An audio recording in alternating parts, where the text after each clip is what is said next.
ಚಿಕ್ಕೋಡಿಯಲ್ಲಿ ರೈತರ ಪ್ರತಿಭಟನೆ ತೀವ್ರಗೊಳ್ತಾ ಇದೆ. 4ನೇ ದಿನಕ್ಕೆ ಕಾಲಿಟ್ಟಿದೆ ರೈತರ ನಿರಂತರ ಧರಣಿ. ಪ್ರತಿಭಟನೆಯನ್ನ ಮಾಡಿ ತಮ್ಮ ಆಕ್ರೋಶವನ್ನ ಹೊರ ಹಾಕ್ತಾ ಇದ್ದಾರೆ. ಪ್ರತಿ ಟನ್ ಕಬ್ಬಿಗೆ 3,500 ರೂಪಾಯಿ ಬೆಂಬಲ ಘೋಷಿಸುವಂತೆ, ಆ ಬೆಂಬಲ ಬೆಲೆಯನ್ನ ಘೋಷಿಸುವಂತೆ ಒತ್ತಾಯ ಮಾಡ್ತಾ ಇದ್ದಾರೆ. 4ನೇ ದಿನಕ್ಕೆ ಕಾಲಿಟ್ಟಿದೆ ರೈತರ ಈ ನಿರಂತರ ಧರಣಿ.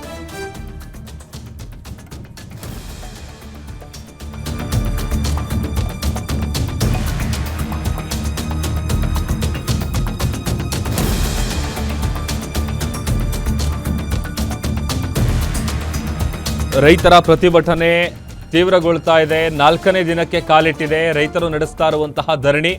ಪ್ರತಿ ಟನ್ ಕಬ್ಬಿಗೆ 3,500 ರೂಪಾಯಿ ಬೆಂಬಲ ಬೆಲೆ ಘೋಷಿಸಬೇಕು ಅಂತ ಒತ್ತಾಯ ಮಾಡ್ತಾ ಇದ್ದಾರೆ. ಗುರ್ಲಾಪುರ ಕ್ರಾಸ್ ಬಳಿ ಸಾವಿರಾರು ರೈತರು ಪ್ರತಿಭಟಿಸ್ತಾ ಇದ್ದಾರೆ.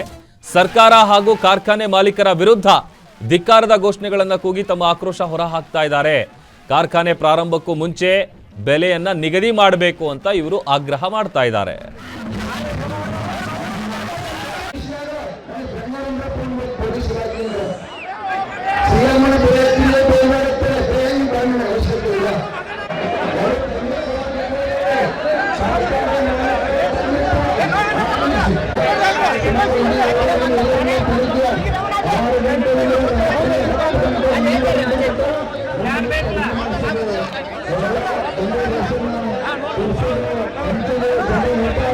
ಇವತ್ತು ಕಳೆದ 3 ದಿನದಿಂದ ಹೋರಾಟ ಆಗಿ ಇವತ್ತು 4ನೇ ದಿನಕ್ಕೆ ಕಾಲಿಟ್ಟತಿ.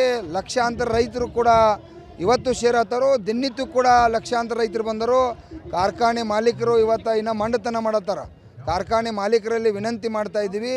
ನಮ್ಮ ಜಿಲ್ಲಾ ಉಸ್ತುವಾರಿ ಅವರಾಗಿರ್ತಕ್ಕಂಥ ಸತೀಶ್ ಜಾರಕಿಹೊಳಿ ಸಾಹೇಬರು, ತಾವೆಲ್ಲ ಕೂಡ ಜವಾಬ್ದಾರಿ ವ್ಯಕ್ತಿ ಇದ್ದೀರಿ, ಮಂತ್ರಿ ಇದ್ದೀರಿ, ಕಾರ್ಖಾನೆ ಒಡನಾಟದಾಗಿದ್ದಾರೋದಿರಿ. ನಾವು ಭಾಳ ಏನು ರೇಟ್ ಕೇಳ್ತಾ ಇಲ್ಲ. ಮಹಾರಾಷ್ಟ್ರದವ್ರು 3,500 ರೂಪಾಯಿ 100 ಕಿಲೋಮೀಟ್ರ್ ಕೊಟ್ಟು ಒಯ್ಯತ್ತಾರೋ. ಇಲ್ಲಿ ನೀವು ಇಲ್ಲೇ 20-25 ಕಿಲೋಮೀಟ್ರದ ಕಬ್ಬು ಹೋದ ಯಾಕೆ ಇವತ್ತು 3,000 ರೂಪಾಯಿ ಕೊಡತ್ತೀರಿ? ನೀವು ಕೂಡ 3,500 ರೂಪಾಯಿ ಕೊಡ ಅಂತೇಳಿ ನಾವೆಲ್ಲ ಕೂಡ ಒತ್ತಾಯ ಮಾಡ್ತಾಯಿದ್ದೀವಿ. ಈಗ 3,200 ಕೊಡಬೇಕನ್ನುವಂಥ ನಿರೀಕ್ಷೆಯನ್ನು ನೀವು ಕೂಡ ಬಂದಿರಿ. ಅದನ್ನು ಜಿಲ್ಲಾಧಿಕಾರಿ ಅವ್ರ ಮುಖಾಂತರ ಹೇಳಿ ನಮಗೆಲ್ಲ ತಿಳಿಸಿದ್ರಿ. ಅದಕ್ಕೆ ನಾವು ವಿರೋಧವನ್ನು ವ್ಯಕ್ತಪಡಿಸೋದಿಲ್ಲ. ಆದರೂ ಕೂಡ